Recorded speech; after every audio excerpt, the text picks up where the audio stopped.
श्रीलक्ष्मी श्रीमहालक्ष्मी क्षीरसागरकन्यका उत्तिष्ठ हरिसम्प्रीते भक्तानां भाग्यदायिनी।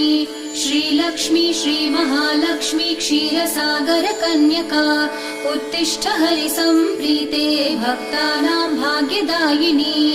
उत्तिष्ठोत्तिष्ठ श्रीलक्ष्मी विष्णुवक्षस्थलालये उत्तिष्ठ करुणापूर्णे लोकानां शुभदायिनी। उत्तिष्ठोत्तिष्ठ श्रीलक्ष्मी विष्णुवक्षस्थलालये उत्तिष्ठ करुणापूर्णे लोकानां शुभदायिनी। श्रीपद्ममध्यवसिते वरपद्मनेत्रे श्रीपद्महस्तचिरपूजित पद्मपादे श्रीपद्मजातजननी शुभपद्मवक्त्रे श्रीलक्ष्मी भक्तवरदे तव सुप्रभातम्।